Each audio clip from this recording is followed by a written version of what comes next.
తాకట్టులో ఉన్న బంగారాన్ని విడిపించి ఆ రోజున్న మార్కెట్ ధర కట్టి మిగిలిన డబ్బును మీకు అందిస్తుంది కొమ్మూరి గోల్డ్. నమస్తే, నేను ముఖేష్. ఈరోజు మనతో పాటు ఉన్నారు పంచముఖ హనుమత్ ఉపాసకులు శ్రీ మాడుగుల శివప్రసాద్ గురూజీ గారు.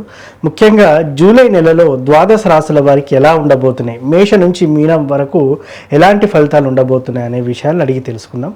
గురువు గారు నమస్కారం. ఆశీర్వచనం. వృశ్చిక రాశి వారికి ఈ నెలలో ఎలా ఉండబోతుంది అంటారు? వృశ్చిక రాశి వారికి ఈ జూలై మాసం అంతా కూడా చాలా యోగదాయకముగా ఉన్నది. వీళ్ళు అనుకున్నటువంటి పనులు అనుకున్న సమయానికి అన్నీ చేసుకోగలుగుతారు. మానసికమైనటువంటి సంతోషము ఉంటుంది. భూములు కొనడము కానీ అమ్మటము కానీ చేసేటువంటి అవకాశాలు బాగా ఉన్నాయి. కళ్యాణాలు కావాల్సినటువంటి వాళ్ళు ఒక నిర్ణయానికి వచ్చి కళ్యాణాలు చేసుకుంటారు. ఒక సంబంధమైనటువంటివన్నీ కూడా జరుగుతాయి. మంచి మాట అవి జరుగుతాయి. తర్వాత ఇల్లు కొనాలనుకునేటువంటి వాళ్ళు ఇల్లు కొంటారు. దూర ప్రాంతాలకు వెళ్ళి, అంటే అమెరికా కావచ్చు, లండన్ కావచ్చు, ఇలా విదేశాలకు వెళ్ళి చదువుకోవాలి అని కానీ లేదా ఉద్యోగాలు చేయాలి అనుకునేటువంటి వాళ్లకు ఒక అవకాశం అనేటువంటిది దక్కబోతుంది అనేది చెప్పవచ్చును. అంతేకాకుండా వీళ్ళకు జీవితంలో ఏదో ఒక మలుపు తిరగబోతుంది అనేది ఈ మాసంలో చెప్పవచ్చును. అది ఎవరెవరికి వాళ్లకు తగిన విధముగా ఉంటుంది. ఫలానా అని చెప్పడం కష్టం.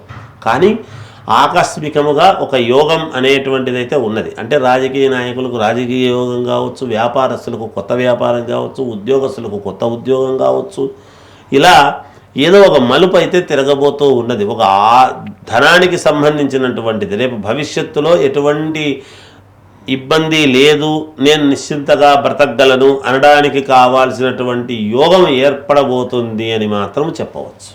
సో వృశ్చిక రాశికి ఎలా ఉండబోతుందని చాలా చక్కగా వివరించారు. ముఖ్యంగా ద్వాదశ రాశుల వారు ఏ పరిహారం చేసుకుంటే ఇంకా మెరుగైన ఫలితాలు పొందుతారు, అదేవిధంగా కొంత నష్టంగా కొన్ని రాశుల వారికి ఉన్నటువంటిగా మనకు కనిపిస్తూ ఉంది. వారు ఏ పరిహారం చేసుకుంటే ఇంకా ఎలాంటి లోటుపాట్లు లేకుండా ఉండొచ్చు అంటారు?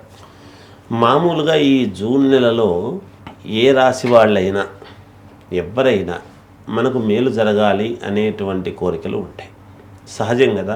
ఈ రాసులు అన్నీ కూడా మొత్తం 12 రాసుల వాళ్లకు కూడా ఈ ఒక్క రాశి, ఈ రాశి కాదు, ఈ రాశి కాదు అనేటువంటిది కాకుండా బాగున్న రాసులైనా, ఒకవేళ కొంచెం అటు ఇటు ఉన్న రాసులైనా, పూర్తిగా బాగలేని రాసులైనా, ఎవరైనా సరే సహజంగా ఏదో ఒక ఇది అయితే కావాలి కదా వాళ్ళకు జీవితంలో ముందుకు వెళ్ళటానికి. వాళ్ళు అనుకున్నటువంటి పనులు సవ్యంగా జరగాలి అనేటువంటిది ప్రతి వాళ్లకు ఉంటుంది. ఏ పని మొదలుపెట్టినా ఈ కార్యం నాకు అనుకూలించాలి, ఈ పెళ్ళి కావాలి, ఉద్యోగం రావాలి, లేదా ఈ ప్రయాణం సాగాలి, లేదా నేను ఉన్నతమైనటువంటి స్థితికి వెళ్ళాలి, ఇలాంటి కోరికలే ఉంటాయి. ఇప్పుడు రాసుల ప్రకారముగా సహజంగా చూసినప్పుడు ఎవరికైనా అందరికీ ముందు అందరూ మనుషులం. ముందు మనకు కోరికలు అందరివి ఒకటే రకంగానే ఉంటాయి. ఏంటి వాళ్ళకు తగినటువంటి విధానముగా. అలాంటి వాళ్లకు ఈ జూలై మాసంలో వీళ్ళు చేసుకోవాల్సినటువంటి ప్రక్రియ, అద్భుతమైనటువంటి ప్రక్రియ ఒకటి చెప్తారు. ఎందుకంటే వాళ్ళకి అంతకంటే ఎక్కువ చేసుకోనక్కర్లేదు.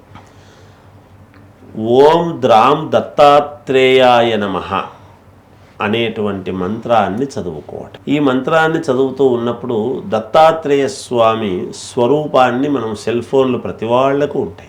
అవును, మనం అదే పనిగా ఫోటో తెచ్చి పెట్టుకోవాల్సినటువంటి అవసరం కానీ ఇంకోటి కానీ ఏమక్కర్లేదు. ఒక్కసారి ఆ సెల్ ఫోన్లో దత్తాత్రేయ స్వామి ఫోటో చూసి ఓం ద్రాం దత్తాత్రేయాయ నమః అనేటువంటి దీన్ని 11 సార్లు ఉచ్చరించుకోవటం.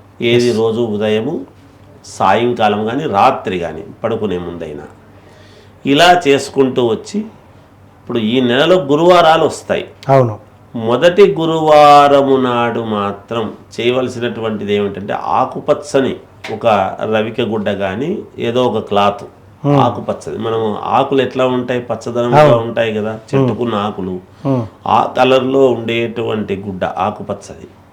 ఆ ఆకుపచ్చని గుడ్డ తీసుకొని ఈ అటుకులు, ఒక 3 పిరికెళ్ళు అటుకులు, కొన్ని బియ్యము, ఒక పిరికెడు బియ్యము, 3 పిరికెళ్ళు అటుకులు, ఒక పిరికెడు బియ్యము అందులో వేసి ఒక గుడం, అంటే బెల్లం ఉడక, బెల్లము ఒక ఉడకలాగా కొద్దిగా తీసుకుని చిన్న ఉంట, బెల్లపు ఉంట అందులో వేసి, ఒక రూక కూడా కాయను కూడా వేసి మూట కట్టేసేయటం. ఓకే. ఆ మూట కట్టేసి ఈ 4 గురువారాలు దానికి పసుపు కుంకుమ వేసి పూజ చేసి లాస్ట్ గురువారం ఉంటుంది కదా, నెలాఖరులో ఉండేటువంటి గురువారము ఏదైనా ఒక ఎవరికో ఒకరికి గురువులాగానో లేకపోతే ఎవరికైనా ఒకరికి ఇచ్చేయటం అనేటువంటిది మంచిది. ఎస్.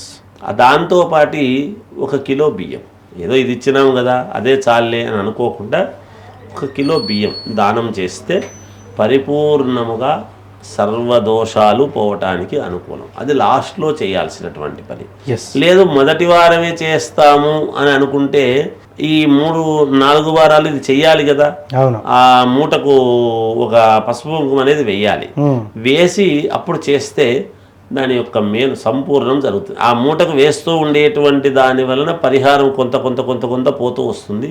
చివరిలో పూర్తిగా పోవటం అనేది జరుగుతుంది. అన్ని పనులు జరుగుతాయి, అనుకున్న పనులు నెరవేరుతాయి గాక. ఇది దాని యొక్క సారాంశం. మొత్తానికి ద్వాదశ రాశుల వారు ఏ పరిహారం చేసుకుంటే బాగుంటుందని చాలా చక్కగా చెప్పారు సార్. ధన్యవాదాలు. జయోస్తు.